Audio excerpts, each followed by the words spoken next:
Hello everyone, good morning, જય શ્રી કૃષ્ણ, જય દ્વારકાધીશ। તો આજે જન્માષ્ટમીના દિવસે હું કાના માટે બર્થડે ગિફ્ટ લેવા આવી છું। તો બર્થડે ગિફ્ટમાં હું શું લઉં છું એ તમે છેલ્લે સુધી જોવા બની રહેજો। અને પીયુના ઘરે જે કાનાજી છે એના માટે એને 56 ભોગ આજે ધરવા છે, તો એના માટે અમે બધા અત્યારે મીઠાઈ લેવા માટે આવ્યા છે। તો બસ બધી મીઠાઈ અમે એક એક લઈ લીધી છે 56 ભોગ માટે, અને બીજી પણ ઘણી બધી વસ્તુ લેવાની છે, તો એ માટે અમે ગામમાં આવ્યા છે। અને બસ જો આ બધી મીઠાઈ છે અમે લીધી છે, તો એ રાતે આજે 12 વાગે છે એનું ઉત્સવ કરશે, કાનાજીનો જન્મદિવસ મનાવશે। તો એના માટે બધું અત્યારે આયોજન કરવા આવ્યા છે અને બધું ખરીદી કરવા આવ્યા છે, અને હું એના માટે ગિફ્ટ લઈને જવાની છું। તો મારે પણ ગિફ્ટની ખરીદી કરવાની હતી, એટલા માટે અમે ગામમાં આવ્યા હતા। એટલે અત્યારે અમે આવી ગયા છે પીયુના ઘરે બધું લઈને, અને બધું રેડી કરીએ છીએ। તો બસ આગળ બની રહો જોવા માટે, અને જો તમે નવા હોય તો અમારી ચેનલને સબસ્ક્રાઈબ કરજો। હવે દુના થોડા કામ જા આગળ જગ્યા છે એ તો ઘણી જગ્યા છે આ બોલે બોલે જે આગળ રાખે એ આગળ કે પેલા લેવા થાય જાને કેવો રાખે એક વાર મને આઈ આપણે કે દો કો બહાર કાઢીને ચાવી દે અરે આ દેતા આવો તાઈ આવી બડો બુતરા હું કોલ બનાવે છે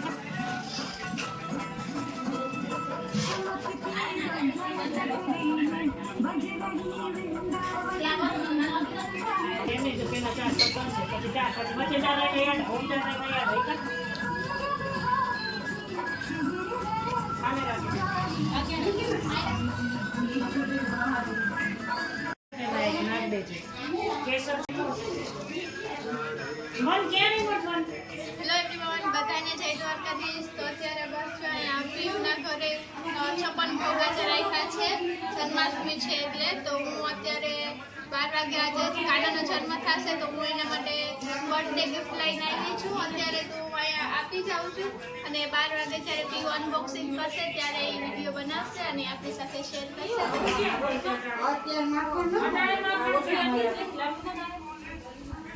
અમે બેવરી કરી લાંબી જતી વિચારી આવારા ફોડીસમાં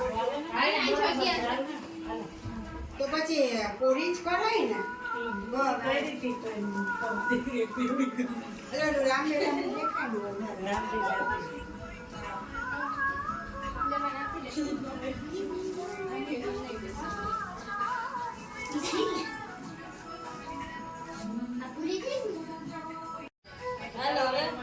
હવે તો ગણી લાવે જોજે અમાર બધે ચાલો થઈ હાથ પાડવાનો કાગડો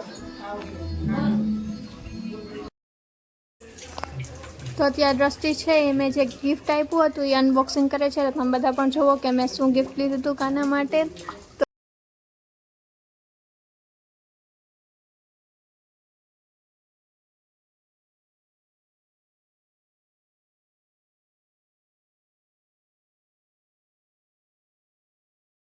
તો આ છે મારું ગિફ્ટ। મેં કાના માટે એક ઝૂલો લીધો હતો, તો કેવો છે એ તમે બધા કમેન્ટ કરજો, અને બસ મળીએ નેક્સ્ટ વ્લોગમાં। ત્યાં સુધી ટેક કેર, બાય બાય, જય શ્રી કૃષ્ણ, જય દ્વારકા।